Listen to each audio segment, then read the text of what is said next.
tous!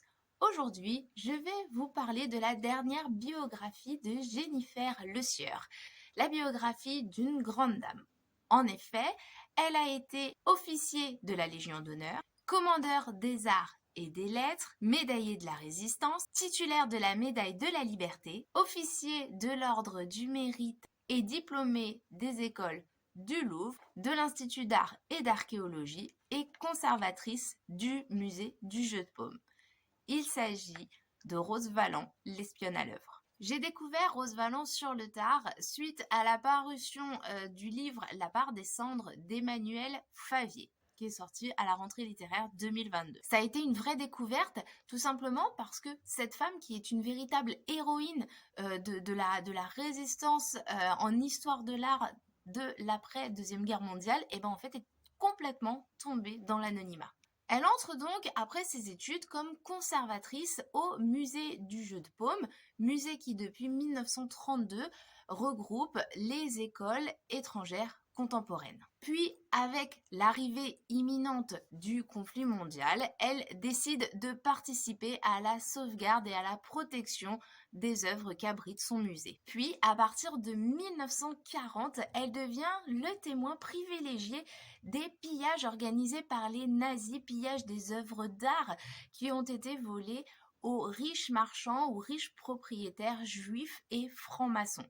Ces œuvres donc transitent dans son musée du Jeu de Paume et sont ensuite expédiées au Führer, à Göring ou encore au futur musée allemand. Elle devient espionne au sein du musée et en effet, elle consignera dans des carnets toutes les œuvres qui ont transité au Jeu de Paume, cherchera à connaître leur destination afin de faciliter les recherches d'après-guerre.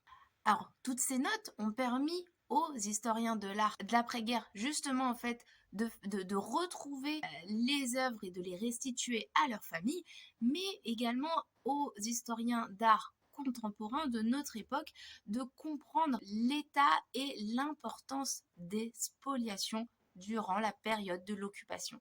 La petite anecdote, c'est qu'en août 1944, alors que les nazis commencent à rentrer au pays et que la France est libérée, elle arrive à faire échouer le départ d'un train en gare d'Aulnay et avec la complicité des cheminots, à faire transiter le train pendant 3 semaines en banlieue parisienne jusqu'à ce que les résistants l'arrête, retrouve toutes les œuvres d'art à l'intérieur. Cet épisode, cette anecdote de sa vie, notamment, a été illustrée dans le film Le Train, sorti en 1964.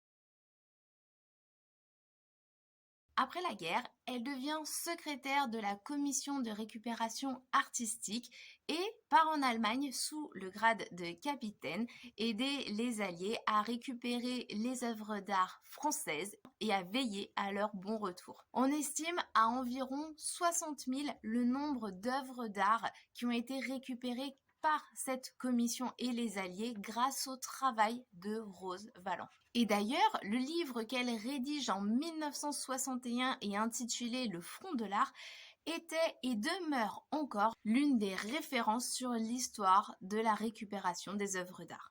Malheureusement, cette grande dame qui a voué sa vie au combat et à la récupération des œuvres pour tous et n'a pas été en son temps reconnue, elle a même eu droit à de l'indifférence, voire de l'hostilité. Ce n'est qu'en 1997 qu'est créée l'association à la mémoire de Rose Valland dans son village natal, et ce n'est qu'en 2005 seulement qu'une plaque est apposée en son nom sur le musée du Jeu de Paume.